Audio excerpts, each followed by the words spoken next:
beautiful colors. People are getting back to their normal lives. The weather's quite good. It's not too cold.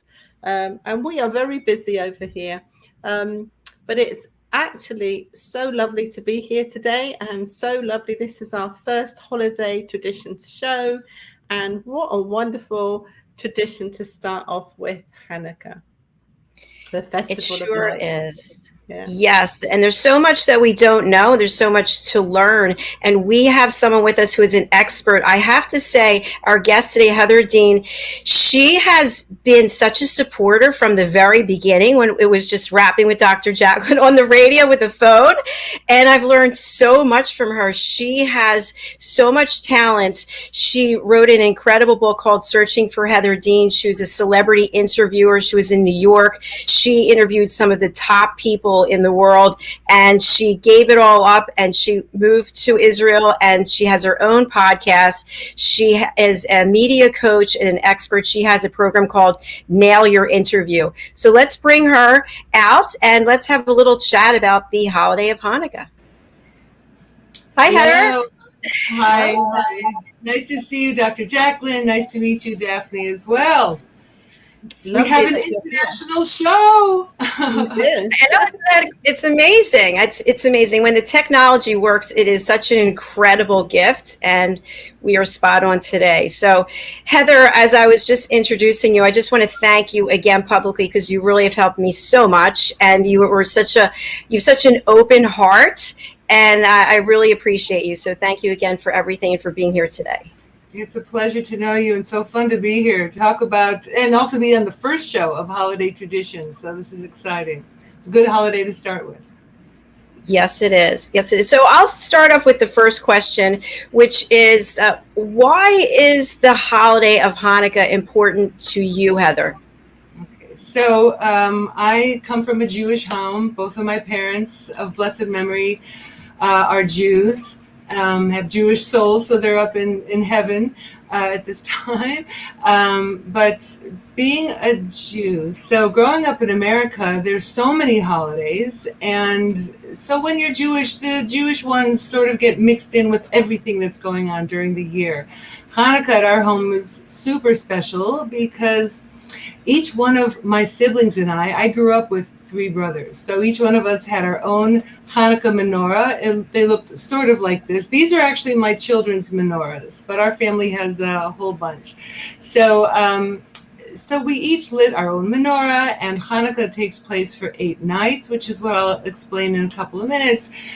So we had, as the Adam Sandler song goes, instead of 1 night of presents, we had 8 crazy nights. So that was fun. So that was a nice tradition to grow up with.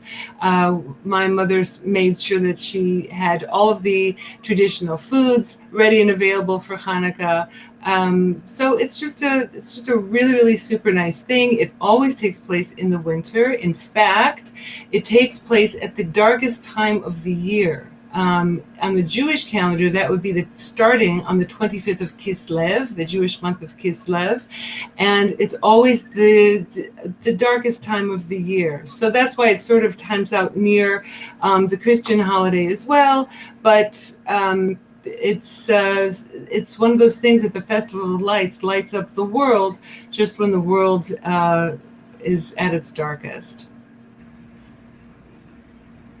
Thank you so much. That's fascinating, right, Daphne? That is fascinating. I would just have loved to be looking through the window when you were growing up with 8 nights of happiness. So can you describe, how did your mum prepare the food? What did you actually eat? And did you have the same food every night for 8 days? Tell us more about it. Right. So I just wanted to say about looking at the Hanukkah candles of the Dean home. Yes, it was very special. However, I invite you both and all of your fans and audience to come to Israel sometime, because wow, will you have a feast for the eyes, because as you pass by every building, and especially the apartment buildings where it's window after window full of these Hanukkah lights. And it is truly something magical, and you don't have to be Jewish to think this is really, really super special to look at. Everybody's celebrating miracles, and it is a time of miracles. So as far as what my mother did, no, she didn't prepare the same thing every night. It's such a festive holiday that the tradition is that there are parties most nights. So certainly where I am, there are families, some of them are very large families with many children and grandchildren, and there are families where it's just single households, but there's usually some sort of party to go to. Many weddings take place during the week of Hanukkah, so there's always something festival going on. And so therefore it's not upon any one lady of the house, man of the house, to make sure that certain things are fed to the families every night. But yes, usually there is some sort of delicacy fried in oil. What's so funny in Israel is just when we finish the fall holidays of Yom Kippur, well, Rosh Hashanah, Yom Kippur, and then the holiday of Sukkot, as soon as Sukkot is finished, boom, all of the grocery shops start selling jelly donuts. And that goes back to the tradition of why are there so many foods filled with oil, and that's because oil plays a very important part of the holiday. But in addition to the oily foods, which I'll get to also in a second, the whole all of the menus are festive. So certainly there are just what normally families would have for dinner or normally serve for parties. It's just that the showstopper or the main part of it is everybody wants to know what sort of donuts are you going to be serving for dessert, or other delicacies, and of course fried potato latkes. Heather, I have a question about that. My father loved jelly donuts. So the origin of jelly donuts is what? Okay, so the origin of jelly donuts goes back to just what Hanukkah is all about. Like, why is it the Festival of Lights? Well, back in the ancient days, I mean, the Hanukkah story first really started in the 2nd century, which was around 2,500 years ago. So back then, you don't just go down to the shop and buy candles and voila, you have candles. Back then, candles were lit in oil cups. So the miracle of Hanukkah takes place because of a candle that was lit with an oil cup. So what had happened was, back then, the Jews who lived in Israel, it wasn't ruled by a Jewish king. Back then, ancient Greece, the ancient Greek government, occupied the land of Israel. So there was a battle that took place. Everyone had different reasons. So for the ancient Greeks, just as all of the Mediterranean countries back then, they were on a mission of conquest and taking over land, because Greece was the big superpower, and one of the ways to be a big superpower is to have a lot of land. And certainly where Israel is, it's on the Mediterranean coast, but you have Asia to the north and Africa to the south, and Europe also off in the distance. So it's a very, very important port country as well. So this was very, very strategic for Rome. So in ancient Rome, again, it was about the conquest of land. But for the Jews, where this is our biblical homeland, it was more of a power struggle for ideological reasons. And it was a war because of religious lines. Like, this is the land that was and is given to us by God himself in the Bible. So that's where the Jews wanted to not be occupied by ancient Greece. So that's why there was a war. Again, Greece did not want to wage necessarily a war with weapons, and back then, they had spears and elephants and like whatever superpowers of the ancient world did have, as opposed to just most armies having bows and arrows and slingshots and things like that. What's known by Jews, non-Jews, if you've ever heard of Judah the Maccabee, right? So there was a family, the sons of Matthias. Judah was one of them. So this family, they had enough of ancient Greek occupation of Israel, and they actually rose up and fought back the Greeks. And this was a war that went on for about 3 years until finally Israel got back Jerusalem, the Holy Temple, and the miracle of oil comes from that. Finally, when the Jews won back their holy city of Jerusalem and the temple, is that they went into the temple to clean it up, because this is God's palace. So to clean it up and to light the menorah at the palace. But the menorah has to be lit with kosher oil. It should be anyway. It's supposed to be. And these were very religious Jews, and only kosher oil would do. So the Greeks, when they had ransacked the temple, had basically destroyed or contaminated the kosher oil reserves that were there, except the Jews did find 1 cup of oil. So they thought, okay, we're going to have to light this 1 cup of oil to commemorate the Holy Temple, and we will just have to, in the meantime, create kosher oil. And that takes many days to do. So meanwhile, this 1 cup of oil, which should have lasted just 1 day, guess how many days it lasted? It lasted 8 days. That's why we have the miracle of Hanukkah. Can you imagine any one of your birthday candles going on for 8 days? I mean, this is a miraculous thing. Oh my gosh, Heather, you're a historian. That was fascinating. Thank you for all that information. We've got a comment from Haley Parker Close. Wow, this is so interesting. I'm learning so many new things. Hi, Haley. I hope you're doing well. I think she is in Australia doing Mamma Mia. I'm not sure, but let us know. Thanks for watching. So I've got a question, Heather. Yeah. What is your favorite thing about Hanukkah? I love the Hanukkah songs. I especially love, though, being with my family, because it's something I never imagined when I myself was a girl, because when you're a little girl, you just have these people, the grown-ups in your family, to look up to. It's hard to really know from their point of view what it's like to have children. Yeah, I just didn't even know what it was like to have children. Now that I have children, to see each one of my kids light their own, everyone takes turns, oldest to youngest, lighting their own menorah. There's a special blessing. And when a Jew hears someone say a blessing, we say amen to it, and amen means so be it, right? So to say amen or amen to one of my children's blessings is just that sort of pride that cannot be explained. And if you ever wondered what is the root of amen, why do we answer amen to prayers? Do you know why? It's so cool. Amen in Hebrew has 3 letters: the aleph, the mem, and the nun. The a, the and the n. Why is that? Because it's really an acronym for Kel Melch Ne'eman, which means God is the true, he's the trustworthy God. He is our trustworthy God. We trust in him. So that's why we're thinking, so be it, please God, God willing. That's what we mean when we say amen. So if you sneeze and someone says bless you, if you're Jewish, you can answer amen. Bless me, I'll take that blessing. That's wonderful. I didn't know that. Did you, Daphne? I didn't know that, but I have got a really for me, I'm interested to know.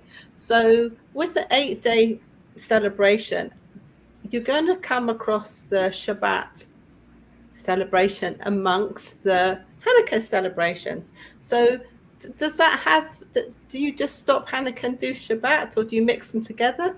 What happens with that one? I love this question because I love it. This is something that you must be on a very high level, a very, very high level, and a very old soul, because this is something that we have to know what is the law regarding lighting the candles, because really every week, once you light the Shabbat candles, Shabbat begins. Shabbat begins. There is a certain time to light it. There's a certain time at sundown. It varies every week because obviously sundown in London is going to be different from sundown in New York. It's going to be different from sundown in Tel Aviv or Beersheba or wherever a person is in Israel, Johannesburg, wherever it is in the world.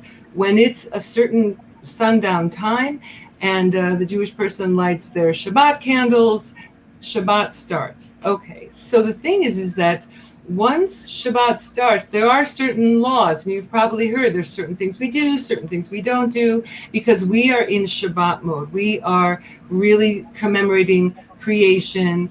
God created the world, and there's certain things we just don't do, and yes, do. So one of the things, once you light your Shabbat candles, you don't light anything else. You don't light anything else till after Shabbat is over. There's a candle that we light on Saturday nights, which is called the Havdalah candle, which means to differentiate between the Holy Shabbat and the rest of the week. So what do you do about lighting candles? Because you don't light your Hanukkah candles right after your Shabbat candles. So what we do is we light the Hanukkah candles right before Shabbat candles. We say our blessings, and then boom, walk over to the dinner table. And in our case, it's a dinner table. Some people put their Hanukkah candles on a shelf, whatever it is. But then we light our Shabbat candles after. And then, yes, during the course of Shabbat takes precedence. There is no other holiday more important to the Jewish tradition than Shabbat. So whatever, that means Hanukkah is going to be secondary. So yes, during Shabbat, there's certain blessings we say before we eat, after we eat. And so on that Shabbat, we would incorporate the special blessings for Hanukkah during a Hanukkah meal, for example. Well, I'm really happy that I asked that question, because I really adore light, all things candles. So my questions are always deep. But I've got another question about the menorah. I've seen menorahs all over the world, and they are so beautiful. So Right. are there any kind of rules in designing or making a menorah?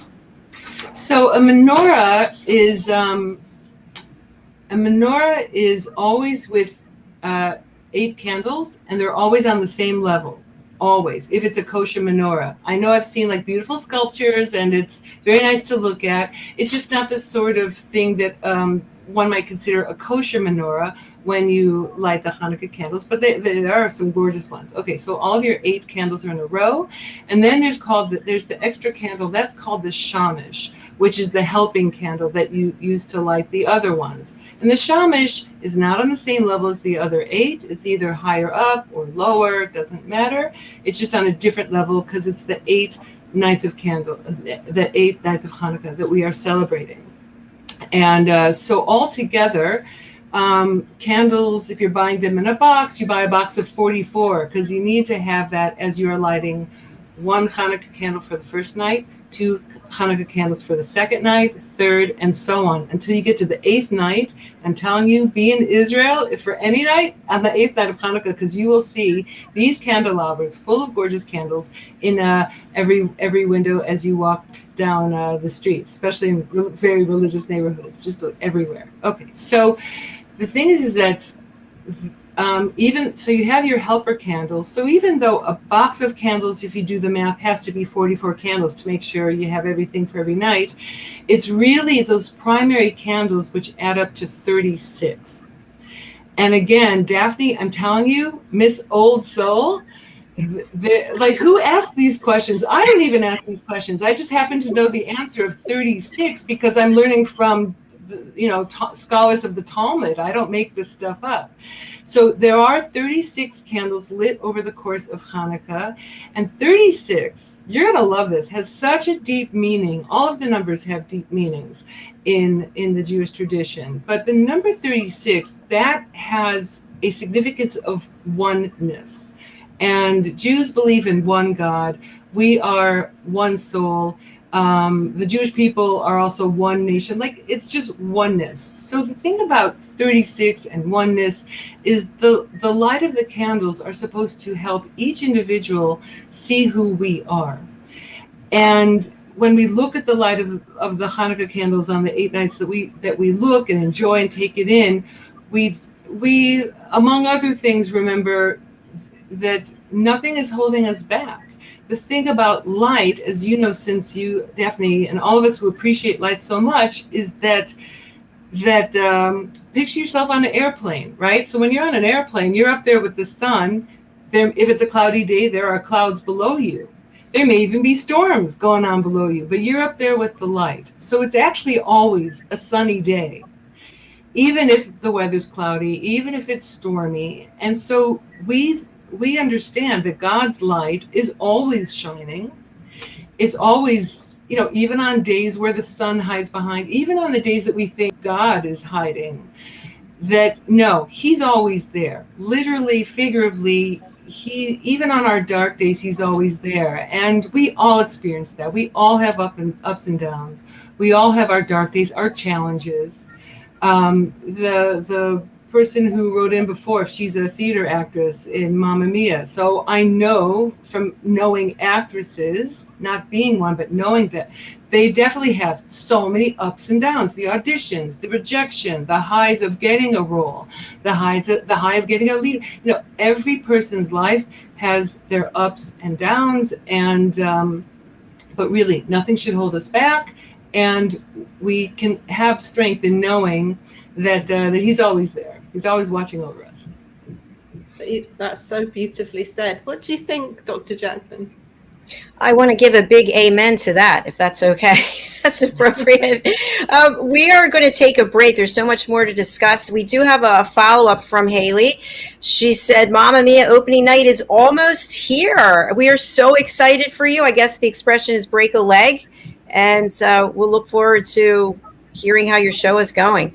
So for our break today, I'm very excited to thank Ian Pelham Turner and Helena Shard for this wonderful clip that we're going to watch. It's called the Earthshot Prize, and it really has a lot to do with our planet and taking care of each other, taking care of our planet. So let's take a look at that, and then we'll be right back. And Heather, I was wondering, since you spent a lot of time in New York, if it's possible, I don't know if there are any similarities or differences, to talk about Hanukkah in the States versus Hanukkah there in Israel. That sounds fun. Yeah. We'll talk about it when we get back then. Yes, we will. Perfect. All right. Okay. Let's take a look at the Earthshot Prize, and we'll be right back here on USA Global TV and Business Talk Radio.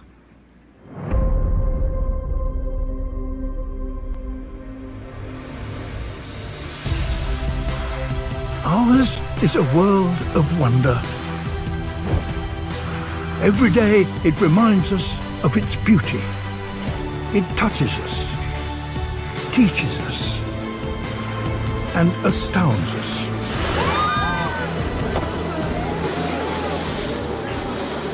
But it also warns us that what we throw away does not go away. That higher temperatures mean a lot more than longer summers. That we can no longer take life as we know it for granted.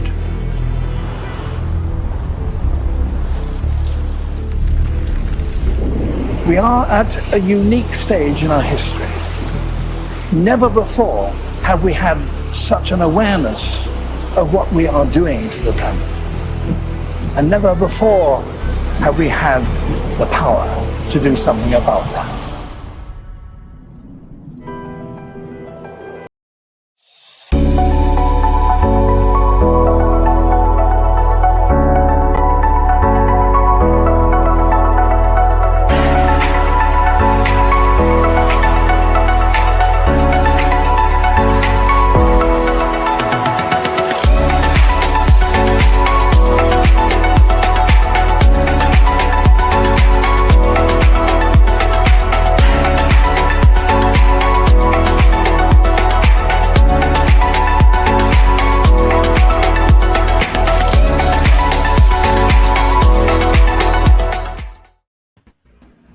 Hello, everyone. Welcome back to USA Global TV, home of Talking Heads. And again, hello to our friends listening on Business Talk Radio. We are thrilled to have you here today. This is the first episode of our show, Holiday Traditions. I'm here with Daphne Diluce and our guest, Heather Dean. Heather is a PR and media expert. She also is an author. She has lived in the United States. She gave up everything as a celebrity interviewer, just said, that's it, I'm out of here. And she went over to Israel, where she has an award-winning podcast, and she is sharing today about the traditions of Hanukkah. So welcome back, Heather. Thank you so much. Nice to be here. You've given us so much wonderful information, Daphne, spot on with great questions. And I'm wondering if we can just start off with, you lived in New York, you lived in the United States for a long time. What is the holiday tradition of Hanukkah like in the States, specifically in New York, as opposed to Israel? So in the United States, so as I mentioned in the first segment, Hanukkah always takes place in the dead of winter. A lot of light coming through in the dead of winter. But the thing is that it always usually comes at some point between the end of November to the end of December. And that's because it falls on a certain date on the Jewish calendar. So as I mentioned before, it falls on the 25th of the Jewish month Kislev. And so that's why it always times out it can start anytime between the end of November until the end of December. This year, it falls on the end of December. So the thing in the United States is that is holiday season. So it's the Jewish holiday, but obviously the Christian holiday. And in the past 20 years, we've become much more cognizant of Kwanzaa, which is a winter holiday that is celebrated especially for people of African descent, and there are more. It's just like an all-over holiday season. So I think unless you're Jewish, Hanukkah can sort of seem to get a bit lost in the sauce, so to speak. But I think people might find it kind of cute to see Santa Claus, decorations of Santa lighting menorah, or like all Merry Hanukkah, like all these things that kind of get it mixed and jumbled. The difference when you get to Israel is Israel is the Jewish state. So thing is, this is so mind-blowing, and I have been in Israel for 2 decades.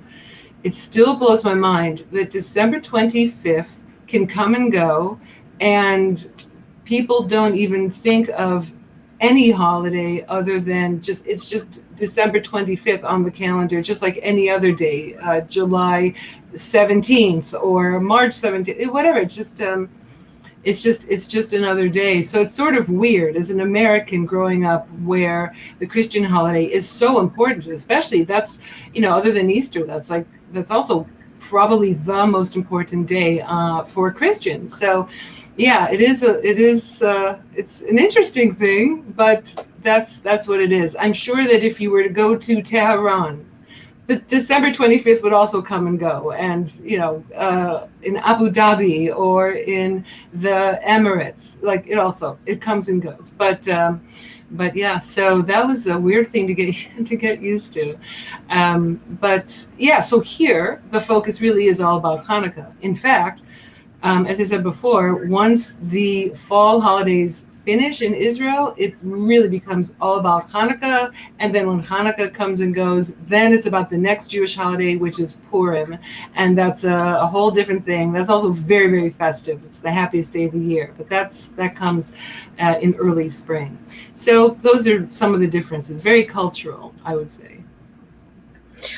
I think that's really fascinating, and I want Daphne to weigh in on this as well. So here in the States, what I found over the years, a couple of things, is that I have many Jewish friends who also celebrate Christmas. So they put the Christmas tree up as well. And then I also have a lot of friends, some number of friends, where it seems like the gifts are more important than the religious significance of either of the holidays. So what do you find there in the UK? What do you find in Israel? It sounds like Israel, that's not happening. But what do you find in the UK, Daphne?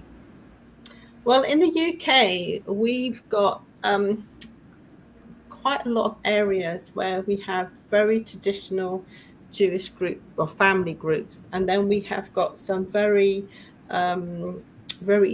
some groups of Jewish people that they're very religious.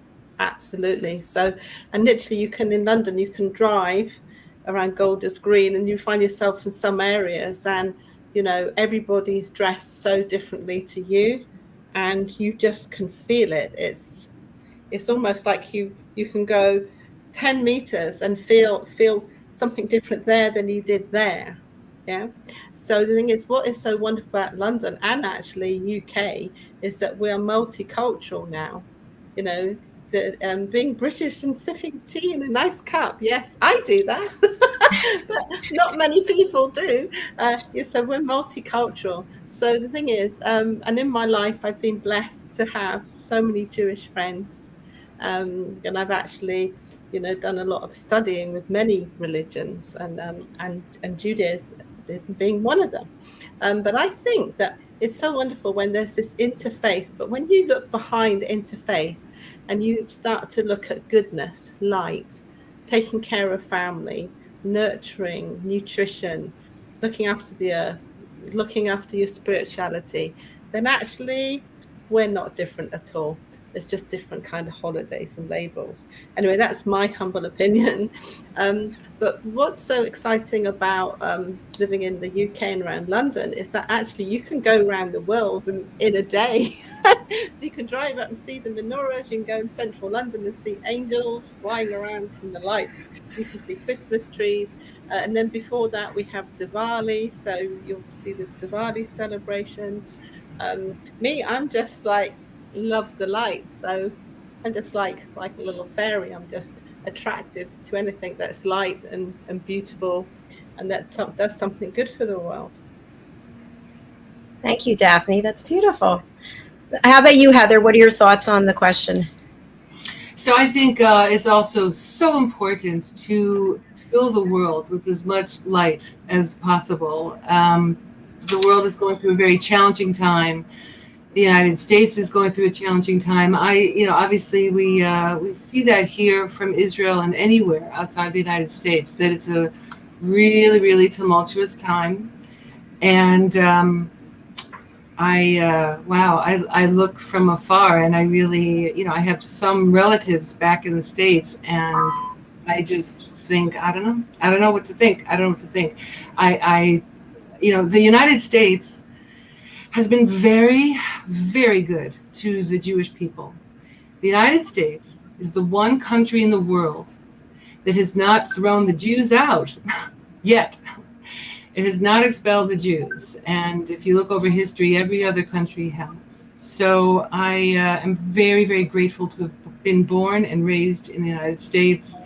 My dad was a very patriotic World War II veteran, and so we would hang the flag out on all of the American holidays, and I still am very proud to be an American Israeli. So I do think it's a very important thing to bring as much light into the world, and that's one of the aims and one of the things that the Torah stands for, and Jewish people who study it and look into it, and every Jew is encouraged to study the Torah and to ask questions. It's one of those things where the people that are the scholars don't say stop asking questions about it. You can peel the layers and see that the basic values of the civilized world come from the Torah, which, if we didn't have Torah, we wouldn't have Christianity also, or Islam, because the basis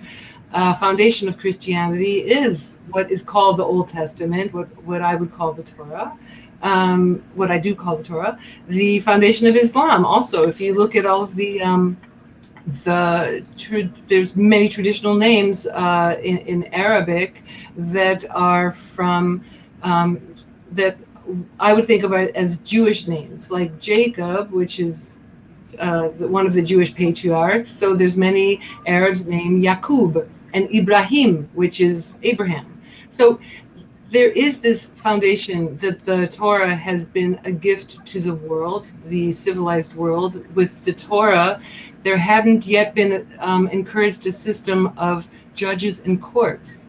Back in the ancient world, it was just sort of like what the king said goes, or what the ruler says goes. But in Torah there are definitely so many laws about judges, courts. There are laws about morality. There are laws about finding lost objects. There are laws about speech, what is proper speech and what is improper speech that we are not allowed to say. Gossiping is a very, very big no-no.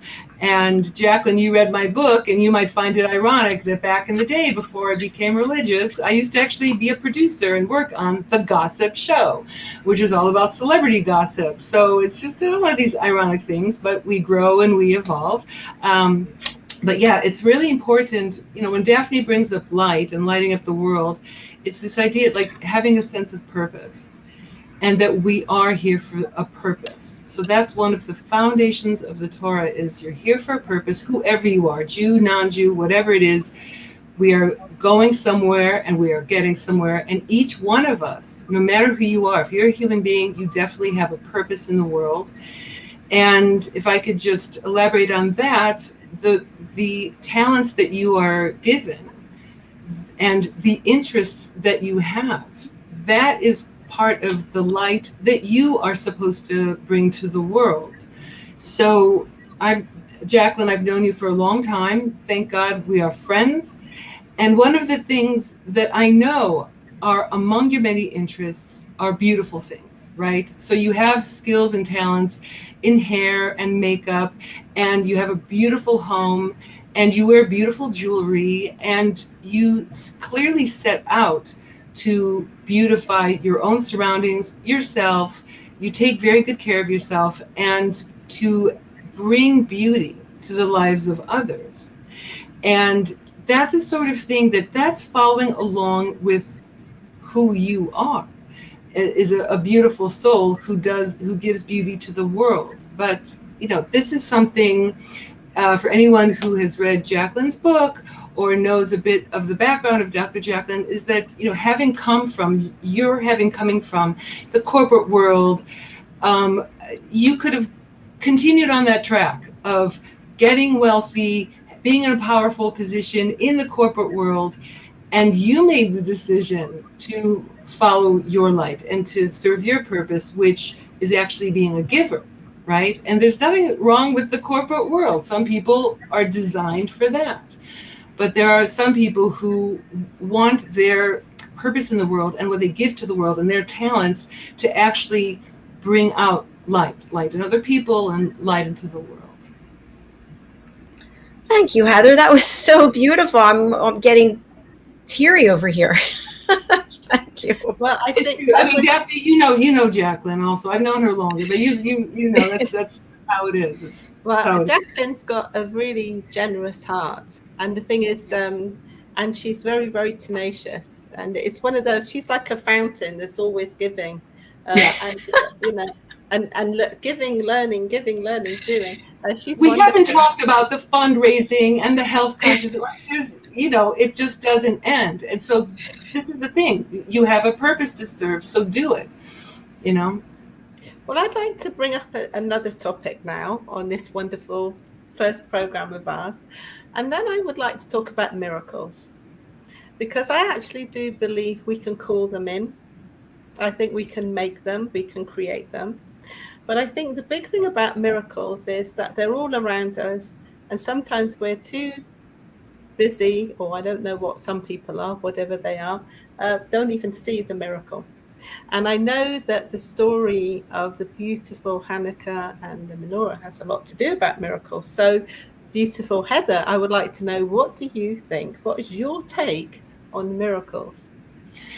So, why don't you give me an example of a miracle in your own life, or that you have seen? What, in my life? Well, yeah. It's a miracle I'm alive. Yeah. I remember the first year of being a mother, I was very, very lucky to survive 3 times in 1 year for 3 different reasons. Really lucky.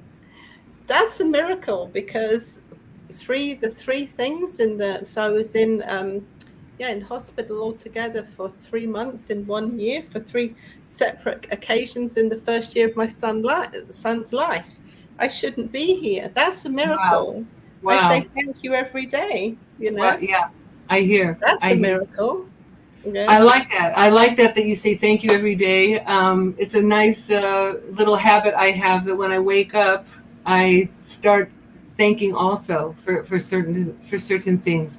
Even if it's I'm grateful when my appliances and utilities are working, right? You never know. You never know if there's a power outage. So that's like a blessing, that the wisdom of how lights light up and sound and an oven can turn on, like this is wisdom that has trickled down to mankind from the ultimate source. So, and more wisdom gets trickled down in every generation, which is why there's been so many advances, I think. So miracles, yes, I guess when they happen on a big grand scale like this, they really are a wake-up call. The way that Judaism understands how God runs the world is that it's not all about the big miracles, because actually our understanding is that God wanted the world to run naturally. God invented nature and could have had the world run any way that he wants. He's God. But nature has to take a certain course. So when we have these big wake-up calls of, whoa, that wasn't supposed to happen, okay, it's a nice wake-up call. But a person who's really tuned in, and I think that the three of us are, and people that are watching this and have gotten this far in the broadcast also have some sort of sense of that as well, is that there are everyday miracles. So yes, it also includes the birth of a baby. I mean, how does human life go from living inside a person? How does human life breathe? You're inside a person on average of 9 months. And then all of a sudden, certain medical miracles have to take place for that human life to then suddenly be outside, be born in the outside world. There has to be a miraculous change in the structure of the lungs to suddenly then be able to function and live in the world, in the outside world. So yes, that's one of those big miracles. It's happening constantly because babies are born constantly, that we may or may not, maybe the parents think, wow, it's such a miracle. But if we step back and think, it is happening constantly, that kind of a miracle. But even the way that, I don't know if you're like me, but I love to watch fast motion flowers blooming. I love those movies where the flowers bloom right open. You just see montages of that. Or the public service announcement that was played during the break. You see all these gorgeous pieces of scenery, but even something as simple as a blade of grass, that also has divine providence. There's divine providence everywhere, and there's little miracles, big miracles. It's all going on at all the same time, that we're able to have this conversation, that our brains can function, knowing that when what I'm saying to you right now, you understand enough English to know and your brains are working well enough to know what I'm saying. So just the whole idea of being a sentient human being, a thinking, functioning human being, and all of the things. I mean, Jacalyn, you raise money for Crohn's colitis, so you, of all people, know how miraculous a body works when it's working well. And even when not everything's working well, but other things, yes, in the body work well. Again, these are miracles that are going on all the time. I love that, Heather. And I just wanted to share, in alignment with what you said, I feel like miracles that I've seen, I have these illnesses and I've gone to all these doctors and they put me on all these medications, and I just decided to stop taking them. And guess what? They went away. Now, if that's not a miracle, I don't know what is. So I give my blessings and I do my affirmations every day. There's so much to be thankful for. Everywhere you look around, there's something to be thankful for. Right, absolutely. And it's one of the reasons why there's so many different foods, that, just to switch gears to food, there's so many reasons why there are these traditional foods. Since this is a show all about holiday traditions, that the miracle of the Hanukkah oil that we talked about in the first segment, why oil figures into Hanukkah foods sometimes. So there's many delicious dishes that are fried in oil. So it's a tricky time for the diet, especially if you have a condition like Crohn's colitis. Then you have to avoid that sort of thing. But fried potato pancakes, that's one of the centerpieces. You can expect that at many meals, fried potato pancakes. And there are various variations. Sometimes people like fried cheese pancakes. Ugh, but in our health conscious society, so people are also switching it up to healthier varieties. So maybe not fried potato pancakes, but you can shred carrots and make nice fried carrot pancakes, or zucchini, sweet potato, or beets.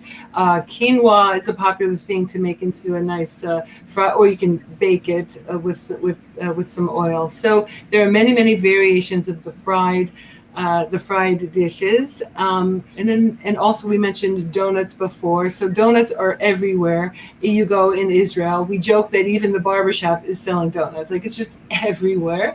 So there's the jelly donuts, but even cream filled donuts and caramel and puffy donuts and donuts with sprinkles and frosting, and I just avoid the whole thing because again, it's so not, for me, it's not worth all those calories, and I don't also love donuts. I'm more of like a big salad person, but it's really super popular. And then the other thing that we didn't get to, it has a historical background, is so many dairy products on Hanukkah. And that goes back to a historical incident with a very famous Jewish lady named Judith. Do you know any ladies named Judith, or any girls or anyone named Judith? So Yes. So there's a very famous Judith. In Hebrew, we call her Yehudit, same thing. So she actually saved her village from the Syrians that occupied her village at the time, and they were doing dreadful, terrible things to the women and girls of her Jewish village and to all of the villagers.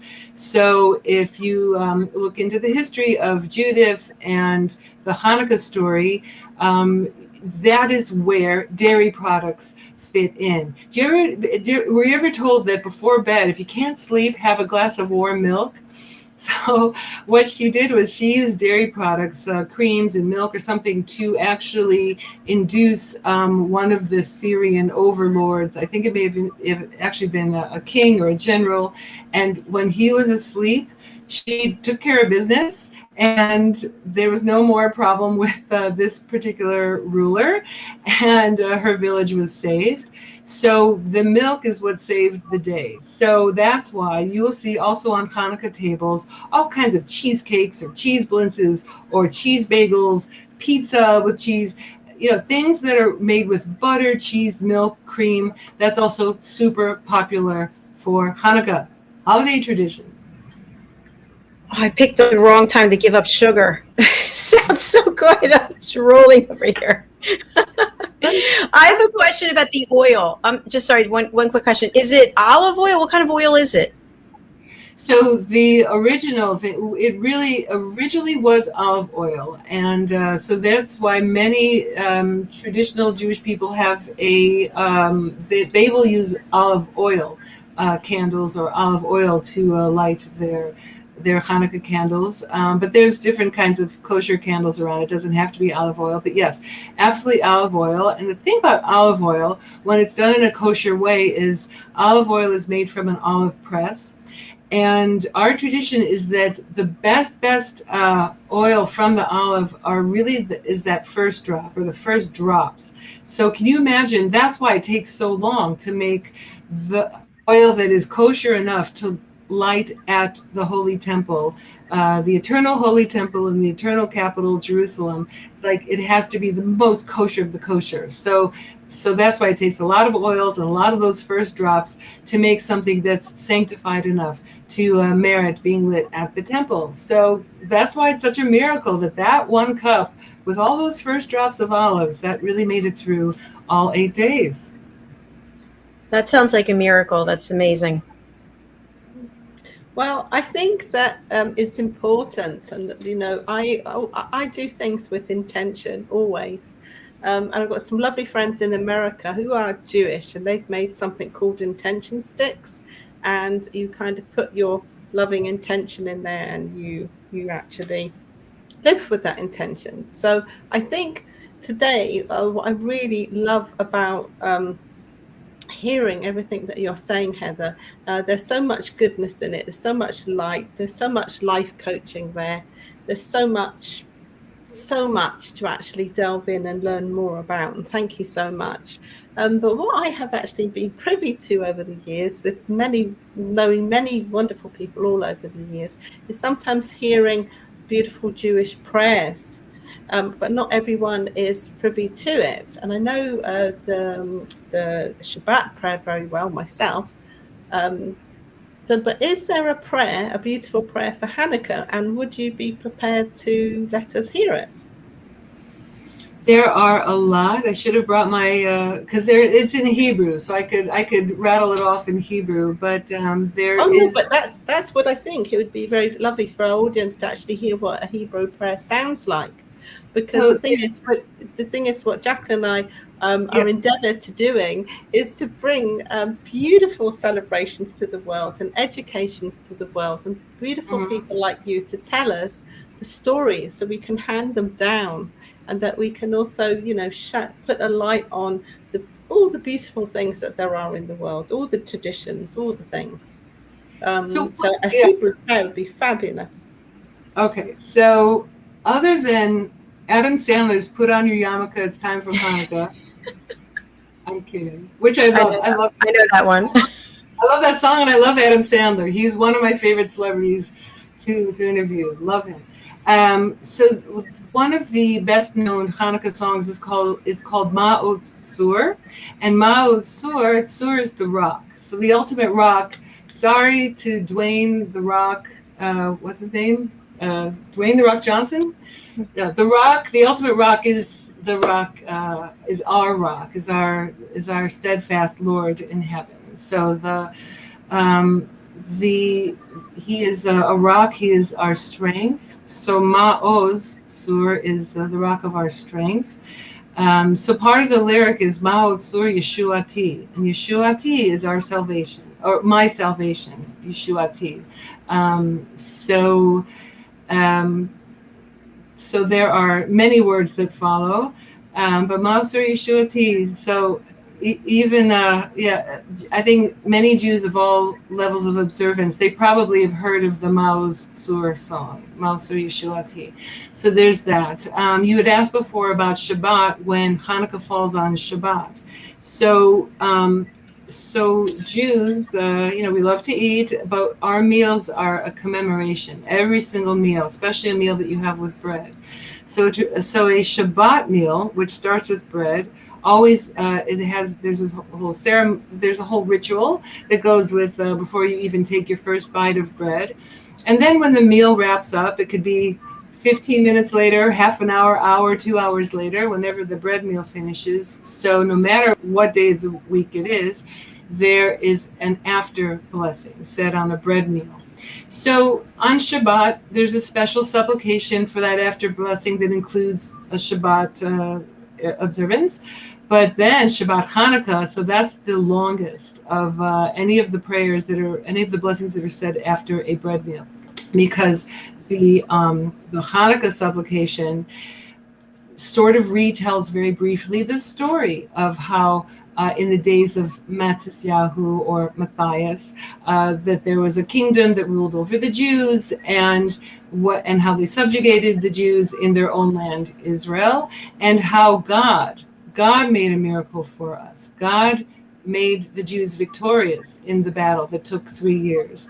God made a miracle by the oil lasting for so long. So when the temple was cleared out and cleaned up, and then the oils were lit to commemorate the temple, so that is a special supplication that is said on bread meals over Hanukkah, including Shabbat. So wow, it's amazing that you would ask such a thing. Such an old soul. Have you been told, Daphne, you're an old soul? I know Jacalyn is. Jacalyn's very in tune to the universe. Well, this is all information that I did not know at all. So I think it's fascinating. But Daphne, go ahead, answer that if you would, about being an old soul. Yes, I am an old soul, and I think it's actually, and I love all the things that both you beautiful women are saying today, and I really hope that our audience can really watch this over and over again. There's so much wonderful stuff here. And so thank you both. Yes, I am an old soul. And so in what we've talked about today, we've talked about miracles, traditions, about light, about God, about something being bigger than ourselves, and about how valuable we are, each soul. Yes. And I think the thing is, as an old soul, I hope that I'm getting it right these days, because practice makes perfect. I'm very humble. I do a lot in the world, but I'm very humble, and I've got a big sense of humor, And I say, there go I, for the grace of God. I try again tomorrow. So I'm, yes, an old soul, but a humble soul. If that answers your question. We have so much more to learn from you, Heather. I hope that you'll come back and share more with us, because I feel like we're just like skimming the surface, and we're getting a lot of interest on social media. So thanks to all of you who are watching on the live, and also those of you who will watch on the replay.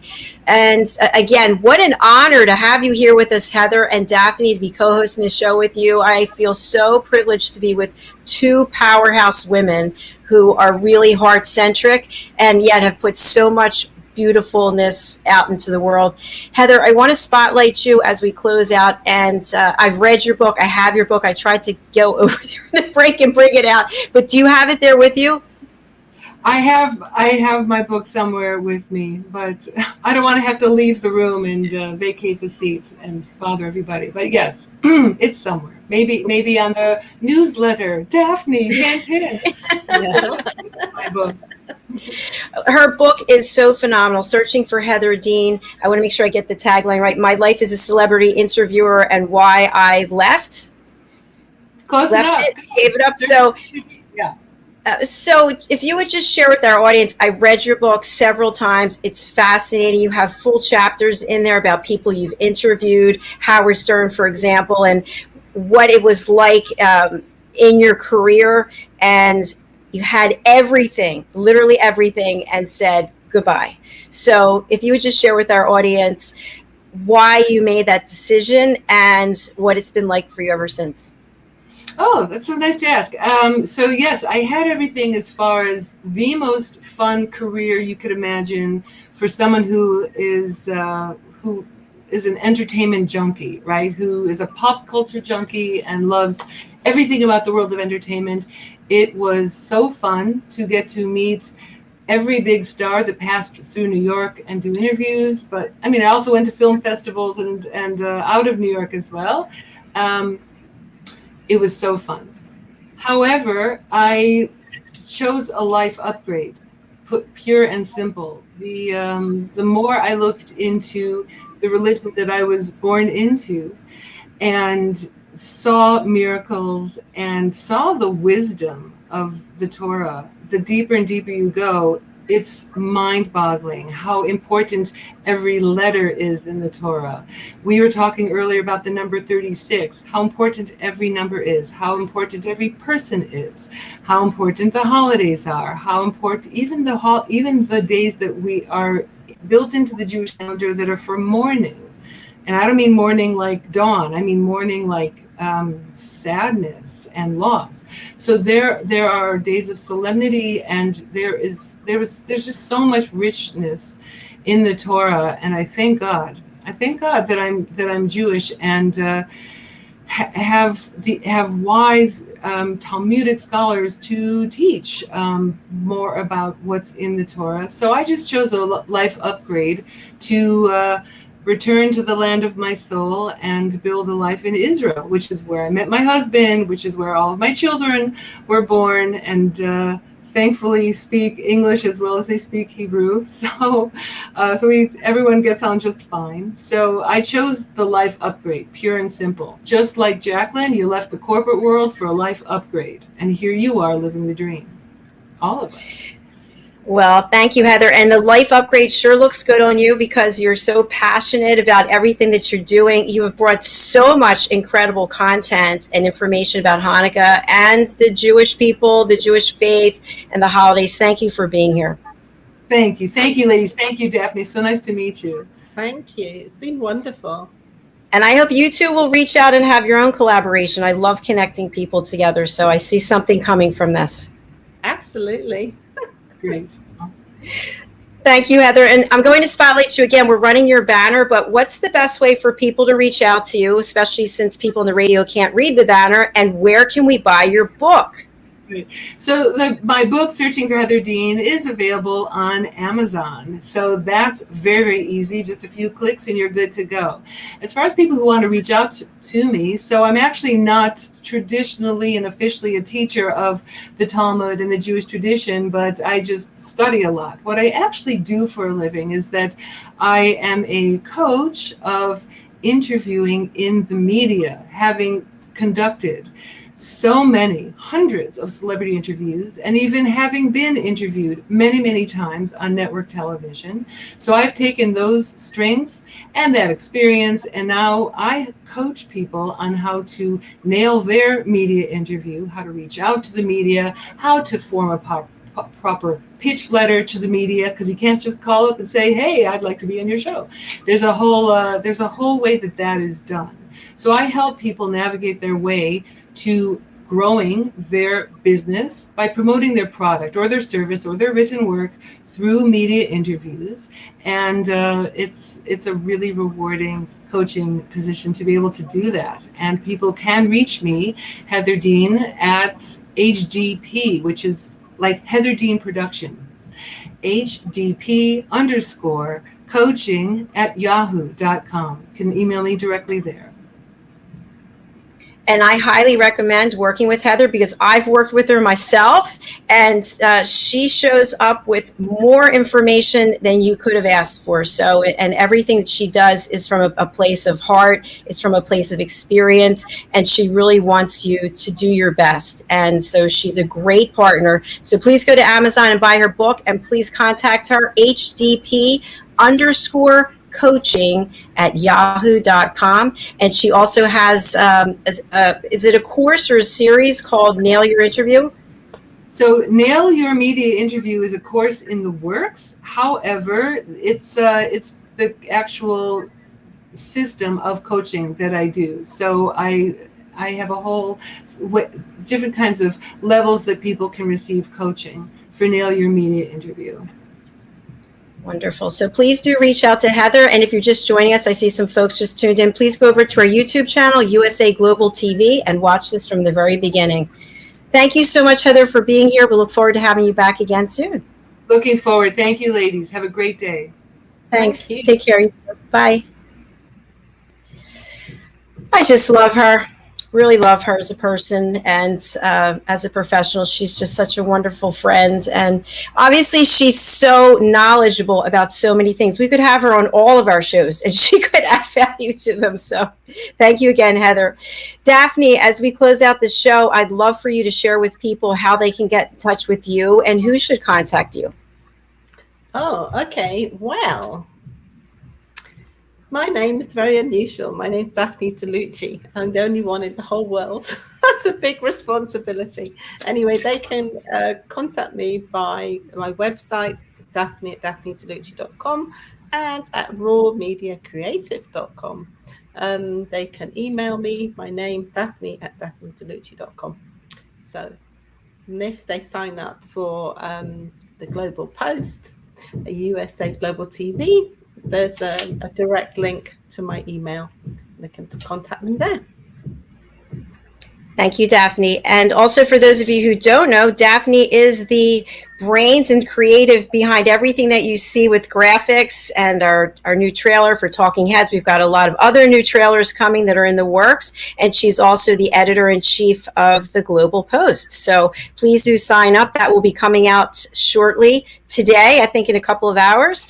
So we really appreciate you being part of this journey with us. And Daphne, thank you for everything that you do for me every day. I really appreciate it. Between you and Heather, two strong women who have helped me immeasurably. It's incredible. Well, you're easy to help because you're actually a very hard worker and you show up and you do the work and, you really know your purpose, which is a big one. So that's an absolute pleasure and delight And I wish you a wonderful day, Jacalyn. And thank you for being my co-host today and for me being your co-host. As always, had such a lovely time. It was a lot of fun. Thank you so much, Daphne. Thanks for the great graphic today as well. You're very welcome. All right, I'll see you later. Bye. Bye, everyone. Bye. Hello, everyone. Thank you again for being here on our first episode of Holiday Traditions with our guest, Heather Dean. I was just reflecting during the commercial. We were running the Earthshot Prize, and I looked out the window, and we're on the bay here. And what do I see but a giant float that's been deflated and is just stuck over on the wetland? And maybe the owner's not here anymore. And I was thinking to myself, this goes on all the time. We watch that clip and we don't think that it really applies to us. But now there's birds over there. People are leaving here because it's an island. So I have to figure out a way to go and get that raft. I don't know what it's going to be, but my point is, look around at your own environment. What small step can you take to make this a better place to live for everyone? Because it's not just about us as humans. It's also about all of the wonderful creatures that live here and that they need their home taken care of as well. So I know I'm going to do my part and get rid of that raft somehow. I might have to pull out that paddle board, which would be quite a feat, but it's going to happen. So thank you again for your loyalty and watching, and we will be back tomorrow with our regular lineup of shows. We do have some new shows this week. We have the Power of Manners and Etiquette. We have the United Kitchens, and we also have the Wise Ones, previously known as Happy Seniors on the Go. So thank you again. We look forward to seeing you tomorrow.